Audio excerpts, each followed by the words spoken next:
Hi friends, welcome to everyday taste recipes. ఈ వీడియోలో రుచిలో ఆహా అనిపించే చికెన్ గీ రోస్ట్ని ఎక్కువ ఇంగ్రీడియంట్స్ లేకుండా జస్ట్ 3 ఇంగ్రీడియంట్స్తోనే ఇలా నా స్టైల్లో ప్రిపేర్ చేసి చూడండి. టేస్ట్ అయితే భలే రుచిగా ఉంటుంది, అందరికీ చాలా బాగా నచ్చుతాయి. ఈ చికెన్ గీ రోస్ట్ రెసిపీ కన్నా ముందు నేను మటన్ గీ రోస్ట్ రెసిపీని ప్రిపేర్ చేశాను. ఆ రెసిపీ అయితే ఇంట్లో అందరికీ చాలా బాగా నచ్చింది. తర్వాత మా హస్బెండ్ అడిగారు చికెన్ గీ రోస్ట్ కూడా ప్రిపేర్ చేయమని, అందుకే ఈ రెసిపీని ట్రై చేశాను. ఇంకా దీని టేస్ట్ అయితే స్పైసీగా గీ ఫ్లేవర్ తెలుస్తూ ఇలా చికెన్ పీసెస్ని తింటుంటే ఇంకా తినాలనిపిస్తూ ఉంటుంది, అంత బాగుంటాయి. అలాగే మన ఛానల్ని కొత్తగా చూస్తున్న వారైతే సబ్స్క్రైబ్ చేసుకోండి. ఇప్పుడు ప్రాసెస్ స్టార్ట్ చేద్దాం. ఇప్పుడు ప్యాన్ పెట్టి 2 టేబుల్ స్పూన్స్ నెయ్యిని వేయాలి. తర్వాత 250 గ్రామ్స్ బోన్లెస్ చికెన్ని తీసుకొని శుభ్రంగా కడిగి ఇలా చిన్న ముక్కలుగా కట్ చేసి వేయాలి.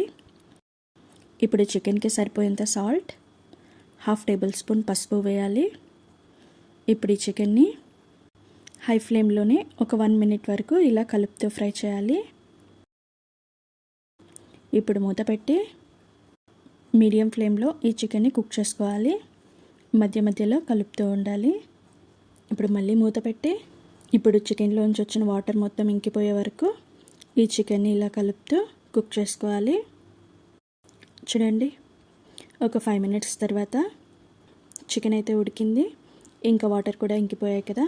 ఇప్పుడు చికెన్ని ఇలా కలుపుతూ హై ఫ్లేమ్లో ఫ్రై చేయాలి. ఇప్పుడు మరో 1 టేబుల్ స్పూన్ నెయ్యిని వేయాలి.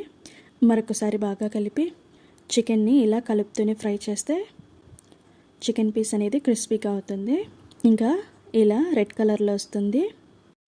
ఇప్పుడు చివరిగా 1 టేబుల్ స్పూన్ వరకు కారం వేయాలి. ఇంకా ఇందులో మనం వేరే మసాలా పౌడర్స్ ఏమీ వాడట్లేదు, జస్ట్ ఉప్పు పసుపు కారంతోనే ఈ చికెన్ని ఫ్రై చేస్తున్నాం. ఇప్పుడు ఒకసారి బాగా కలిపి మరో 10 సెకండ్స్ తిని ఫ్రై చేయాలి. ఇలా ఫ్రై చేసిన తర్వాత ఇప్పుడు ఫ్లేమ్ ఆఫ్ చేసి వేడివేడిగా సర్వ్ చేసుకోవడమే. అంతే, నోరూరించే చికెన్ గీ రోస్ట్ రెడీ.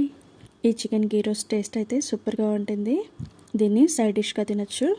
మీరు కూడా ఈ రెసిపీని ట్రై చేసి ఎలా కుదిరిందో నా కామెంట్ సెక్షన్లో షేర్ చేయండి. మరి వీడియో నచ్చితే లైక్ చేయండి, షేర్ చేయండి, సబ్స్క్రైబ్ చేసి పక్కనే ఉన్న బెల్ ఐకాన్ క్లిక్ చేయండి. Thanks for watching.